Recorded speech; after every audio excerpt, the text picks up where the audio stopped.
आजमगढ़ की राजनीति से आज एक ऐसी खबर सामने आई है जिसने सिर्फ समाजवादी पार्टी ही नहीं बल्कि पूरे उत्तर प्रदेश के राजनीतिक गलियारों को गमगीन कर दिया है।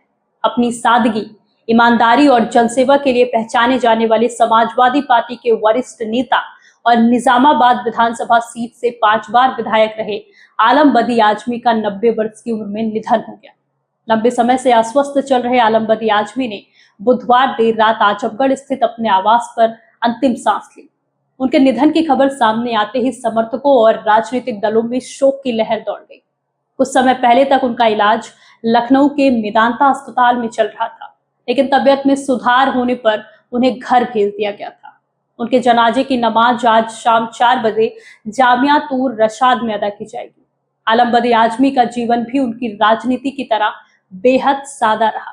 तकनीकी शिक्षा हासिल करने के बाद वे आरामदायक नौकरी कर सकते थे, लेकिन उन्होंने वो रास्ता नहीं चुना। उन्होंने जनसेवा को अपना लक्ष्य बनाया और फिर पूरी जिंदगी उसी के लिए समर्पित कर दी। और यही समर्पण उन्हें धीरे धीरे जनता के बीच एक भरोसेमंद नेता के रूप में स्थापित करता चला गया। यही वजह रही कि उन्होंने निजामाबाद विधानसभा सीट से लगातार जनता का विश्वास जीता। 1996 से 2007 तक लगातार विधायक रहने के बाद भी उन्होंने अपना जनाधार बरकरार रखा और कुल 5 बार विधानसभा पहुंचे।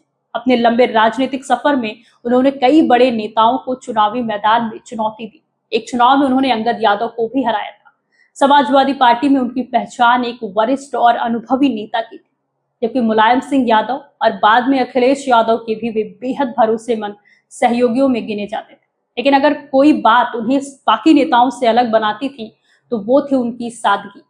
राजनीति में ऊंचे पद पर पहुंचने के बाद भी उन्होंने कभी अपनी जीवन शैली नहीं बदली। वे लगभग 30 रुपए प्रति मीटर वाला कपड़ा पहनते थे, जो अंबेडकर नगर की टांडा मिल में तैयार होता था। स्मार्टफोन के दौर में भी वे कीपैड मोबाइल का इस्तेमाल करते थे। इतना ही नहीं, करीब 6 महीने पहले जब वे स्कूटी से विधानसभा पहुंचे थे तो उनकी सादगी पूरे प्रदेश में चर्चा का विषय बन गई। उनकी ईमानदारी से जुड़ा एक किस्सा आज भी लोगों के बीच मिसाल के तौर पर सुनाया जाता है। वर्ष 1996 के विधानसभा चुनाव के दौरान मुलायम सिंह यादव ने चुनाव खर्च के लिए उन्हें 5 लाख रुपए भेजे थे, लेकिन आलम बदी आजमी ने वो रकम लेने से इनकार कर दिया। वे खुद पैसा लेकर लखनऊ पहुंचे और मुलायम सिंह यादव को वापस लौटा दिए। उनका सिर्फ इतना ही कहना था कि मुझे इसकी जरूरत नहीं है। शायद यही कारण थी कि लोग उन्हें सिर्फ एक नेता नहीं बल्कि सिद्धांतों पर चलने वाले जनप्रतिनिधि के रूप में देखते थे। उनके निधन की खबर सामने आते ही समर्थकों और समाजवादी पार्टी के नेताओं में शोक की लहर दौड़ गई।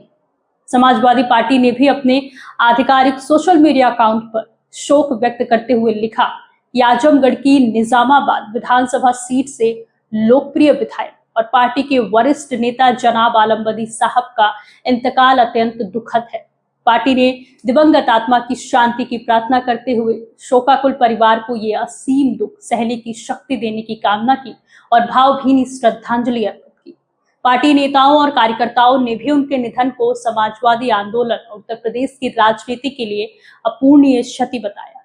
आलम बदी आजमी अब हमारे बीच नहीं है, लेकिन उनकी विरासत सिर्फ 5 बार विधायक बनने तक सीमित नहीं रहेगी। उन्हें हमेशा उस नेता के रूप में याद किया जाएगा जिसने राजनीति में पद से ज्यादा अपने सिद्धांतों को महत्व दिया, सादगी को अपनी पहचान बनाया और ईमानदारी को अपनी सबसे बड़ी ताकत। शायद इसी वजह से उनका जाना सिर्फ एक नेता का निधन नहीं बल्कि उत्तर प्रदेश की राजनीति के एक सादगीपूर्ण और मूल्य आधारित दौर का अंत भी माना जाएगा। देखते रहिए तरुण प्रभा। शुक्रिया।